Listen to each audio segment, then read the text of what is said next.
Okay, good afternoon. It's Sunday. We're wrapping up the in-person labs in both Georgia and Oklahoma City. We have week 8 coming up that talks about the slope stakes and reference point. And I'm going to try to put together a quick video. Again, we'll have a Big Blue Button synchronous class on Thursday uh, to try to give you a little bit more help before you actually go through the quiz that's in there. So let's get started on it. Uh,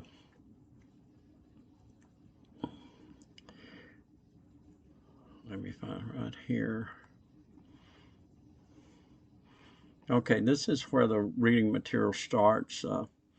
It's called slope stakes and reference points. What we're going to be talking about single line and double line staking.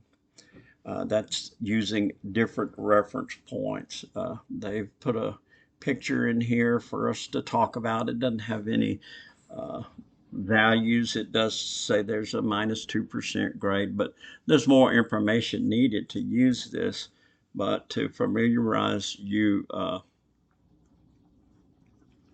with some terms that you'll be seeing that I'm not sure we've covered thoroughly.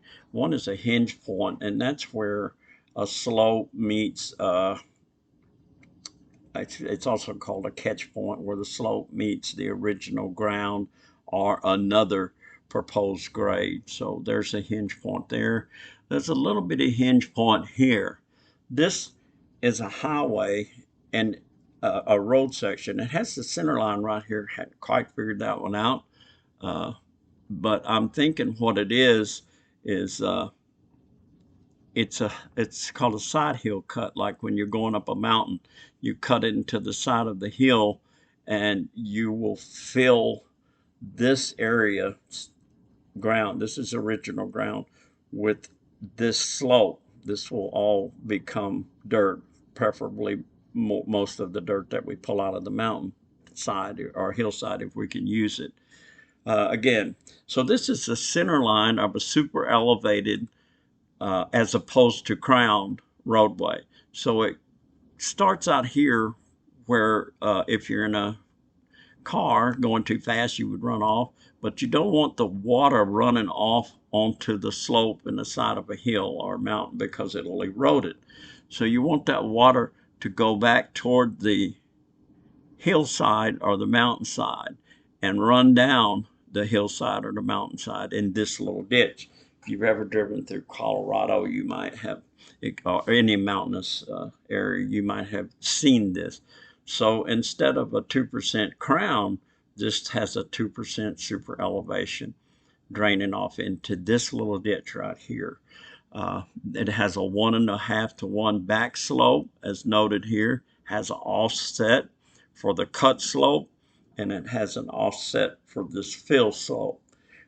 So we'll be looking at several of these. These are profiles or cross sections, if you will, of roadways, and for the most part, they'll be like that. Uh, so I'm going to move along and read down here about uh, the flow line is the water carrying surface. That's the ditch bottom of a pipe, ditch, or structure. And the hinge points, of course, is where the slope meets the proposed grade, or it's also called a catch point. Single and double line slope stakes. Slope stakes are written in two distinct forms depending on personal preference and also depending on the wanted degree of accuracy. Double lines are not as accurate as single lines, and we'll get into that as we go. The two methods are known as single line and double line. There's a great difference in the two, and you need, excuse me,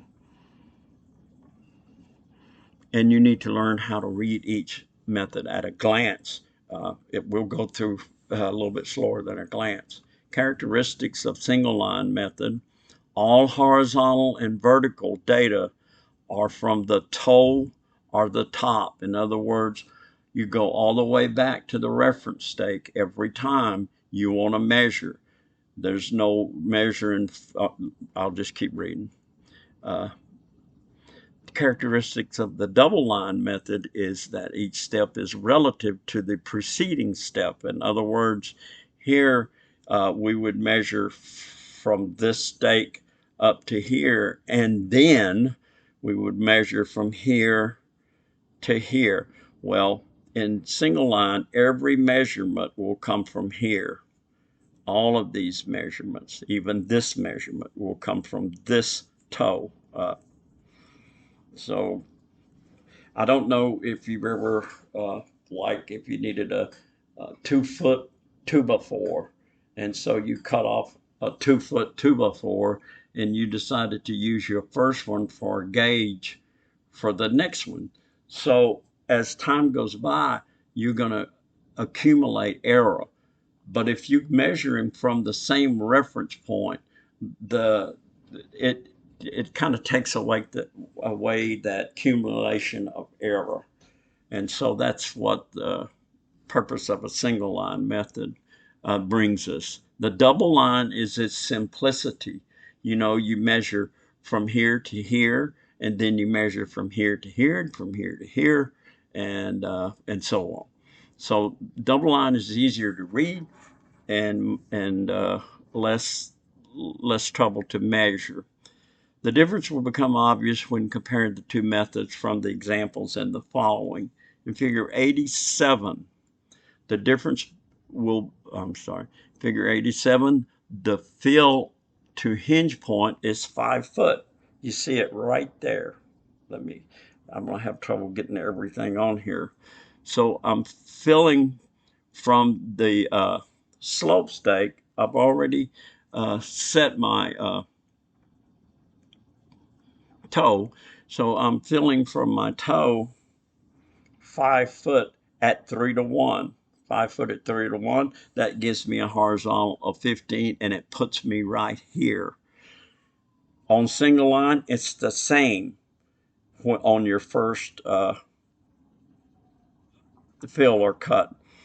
Look at it. Fill 5 at 3 to 1. Those read the same. Here's when things start changing. On this one, on your double line, it says and then. So that means you're here, and it says from here, fill 0.4, 4/10 of a foot at 20 feet. Now, where did that come from? Well, so we know that we want a positive 2%, so that's a fill. That's where that came from. And if you, we're using percent slope, so if you take 0.02% and multiply it by 20, you will get 4/10 of a foot. So that's our vertical, 4/10. So there we go.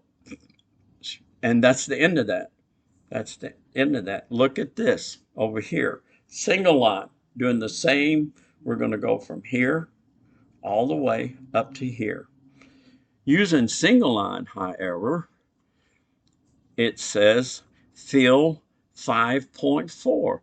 Why is that? Look, you got to fill at least 5, but you need to come up that 0.4.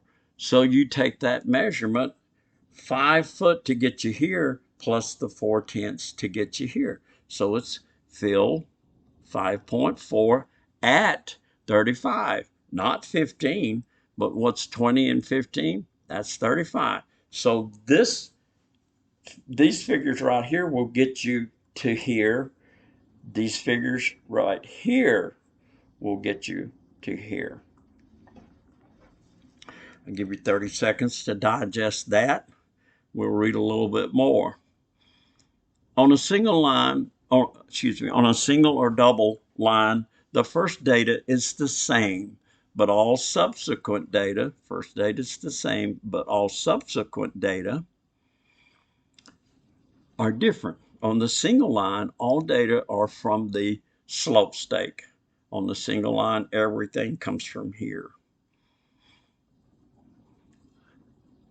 I lost my place. double line means then.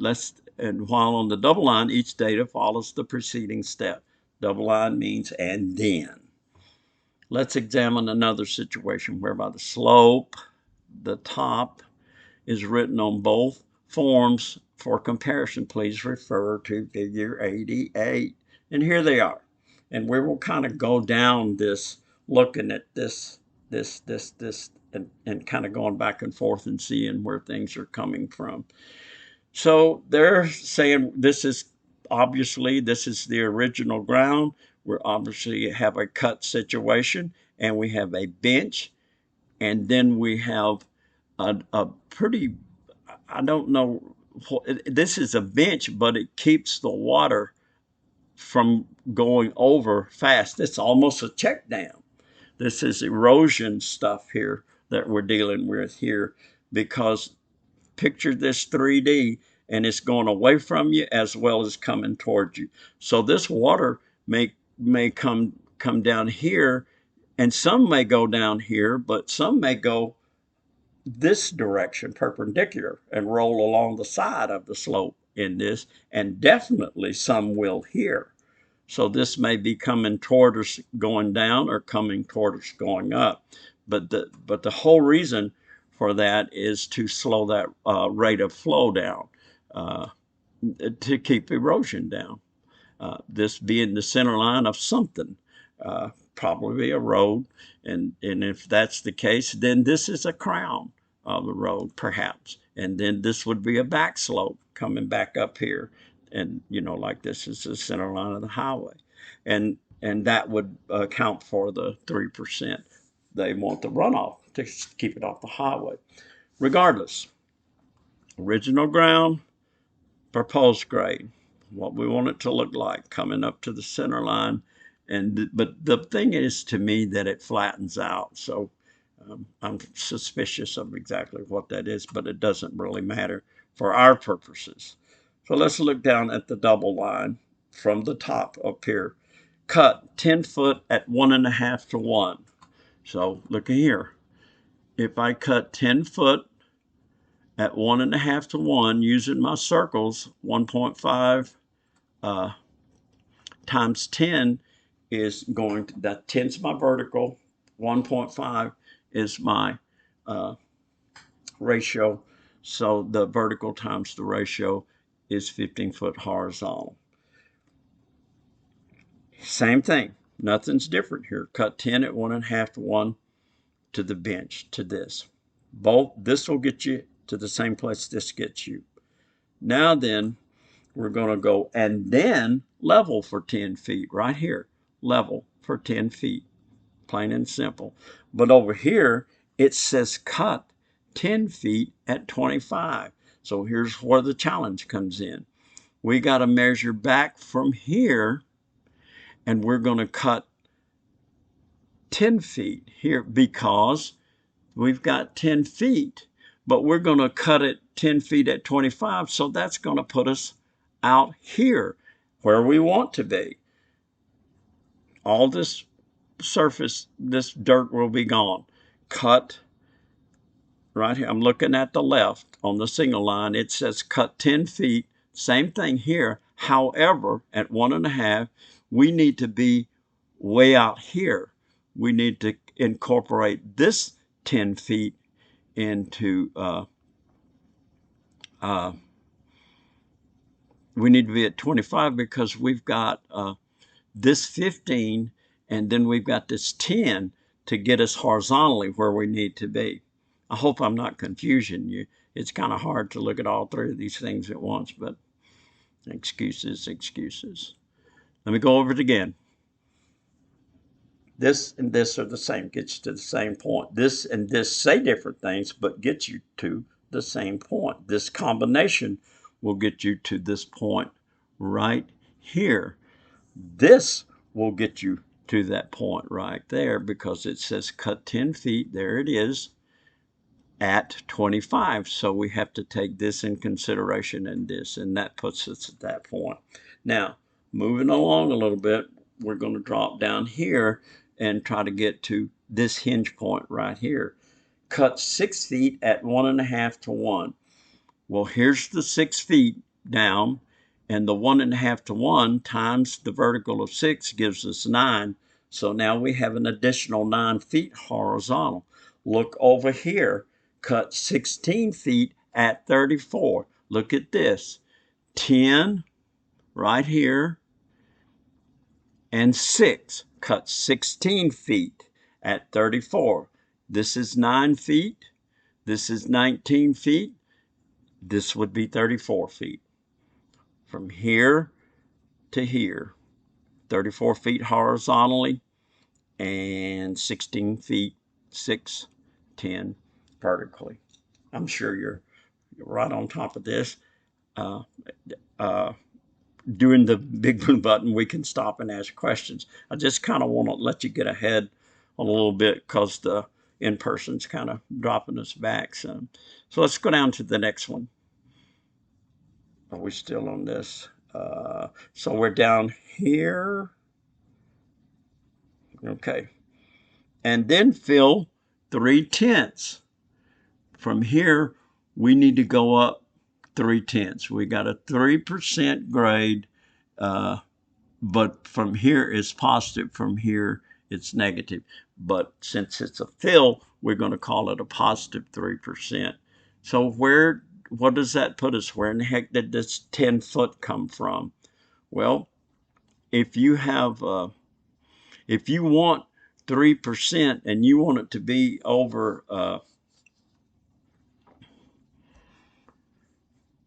if you want, let me go down and read it. It's taking us to the center line, Let's back up just a little bit. Again, we're here, right here, and all we got to do now, and then after we're here, according to this, we need to fill 3/10 at 10 feet, and that gets us to the center line. So that's where the 10 comes from. So here we need, go back over here and look what it says. It says cut 15/7. This says fill. Well, we're at the same place, but remember, we've got to cut from here down to here. In other words, this vertical there. So let's add it up. Here is 6 feet. Here is 16 feet. So that's what got us to here, to this hinge point here. So that was cut 16 at 34. And maybe I just did this, I think, sorry. So let's get to the center line from here. Here it says, and then fill 3/10 at 10 foot. But here it says cut 15/7. What is this 3 doing here? This is our 3/10, and we got to take it away because we don't want this cut to be the same as this cut. So we cut 15/7 at 44. 10, 19, 29, 44. Ta-da! I'm going through this kind of fast. Let's do one more. The foregoing examples illustrate the two basic methods of writing slope stakes. As illustrated, there's a substantial difference in interpretation of a slope when a single line or double line to ensure complete understanding of the two methods of writing slope stakes. The following sample problem is presented. And here we go. Let's look at the double line. So it's saying fill, so we're dealing with a fill slope. We're coming from the toe up the hill. Let me see if I can get them both up there.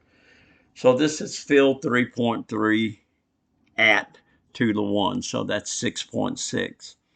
This says fill 3.3 at 2 to 1, so that takes us to the same place. Now, once we're here, this says level for 10 feet, and this tells us it's level, 0% grade. This one says fill 3.3 at 16.6. Notice 3.3, 3.3. This is at 6.6. This is at 10.6 because we've got to throw this 10 foot in there. So fill 3.3 at 16.6 gets us 10 feet away from fill 3.3 at 6.6 here. So now we're both here. Both stakes have got us to this point. And this one, am I going to have to go back and forth? And then fill 8 foot at 1.5. But here we fill 11.3 at 28.6. Let's find out where the 28.6 came from. 6.6, 16.6, 28, and 15. Is that 35? I need a 28.6. 6.6, 16.6, 28.6, and 15.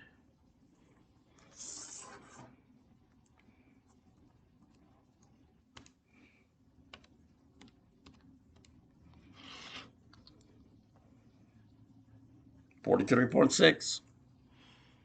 That's from here all the way to the center line. I stopped short somewhere, and I'm not sure.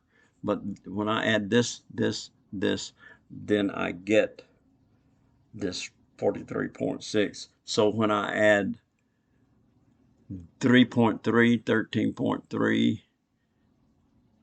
25.3,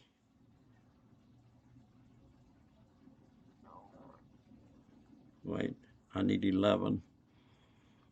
3.3, I don't need that. And 8, let me add it up. Plus 8 plus 0.3 equals, there she blows. No, it's not. No, there it is, 11.6. That's what I got. Hooray. So that takes us all the way from here to the center line of the road. Now I realize this is like me going, wait a minute, what? You know, but I'm trying to do a couple of things at once. I'm also in a bit of a hurry, but I wanted to throw this out there, look at it, play it over and over again. I'll try to get it posted before tomorrow morning. And I'm new at using this video OBS, but I think I've got it down, so I feel like I've got this done. We'll know pretty soon.